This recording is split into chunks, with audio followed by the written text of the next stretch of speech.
Mpenzi mfuatiliaji wa channel ya Michael Recap, asante sana kwa kuendelea kusikiliza simulizi za kusisimua hapa ndani ya Michael Recap.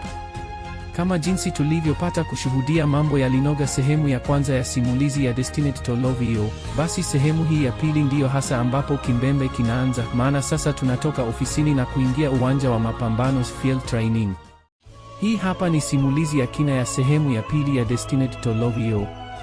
Baada ya Baobao kuanza kuzoeleka kama mwalimu wa saikolojia, anadhani lengo lake linaenda kutimia. Anatumia nafasi hiyo, anakwenda katika ofisi mkuu wa chuo kuomba kibali kwa ajili ya matibabu ya mama yake. Shauku ya Baobao ni kupatiwa kibali ili mama yake apate matibabu katika hospitali ya chuo cha kijeshi. Hata hivyo, mkuu wa chuo anatoa majukumu mazito kwa Baobao. Ili apate kibali kwa ajili ya matibabu ni lazima ahakikishe anaupata mzigo wa silaha unaowaniwa na kila kiongozi ndani ya chuo, tena aupate kwa bei ya chini, kisha atasibilia mpaka siku 7 zipite ndio atapata kibali kutoka kwa mkuu wa chuo. Baobao anashirikiana na Wentao wanafanikiwa kupata mzigo. Wakiwa njiani kusarifisha mzigo huo, Xiang Hao anaendelea kumchezea Baobao huku macho yake yakionyesha mbegu mpya ya upendo inayoota taratibu ndani ya moyo wa Xiang Hao. Lakini Wentao yeye yupo bize, macho yake yakikagua kila upande wa njia kuhakikisha usalama wa safari yao. Ghafla wanavamiwa na mabanditi wa msituni, hali inayomfanya Baobao kujawa na wasiwasi.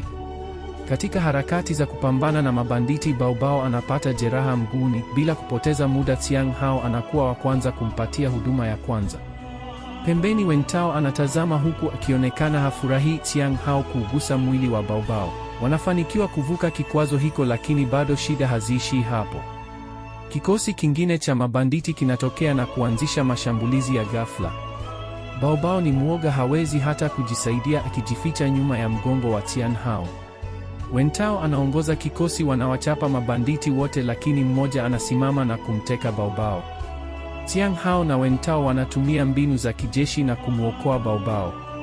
Lakini shambulio hilo la ghafla na la ukombozi linamfanya Baobao kuanguka chini, lakini Xiang Hao anawahi na kutega mkono wake ili Baobao asiumie kwa kugonga kichwa kwenye jiwe, hali inayoendelea kupandikiza mbegu ya upendo wa siri ndani ya mioyo yao.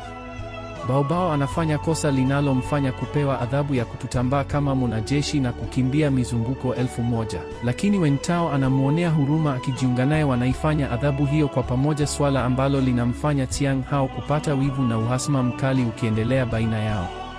Hata hivyo, adhabu inakuwa ni kali, Baobao hawezi kuvumilia.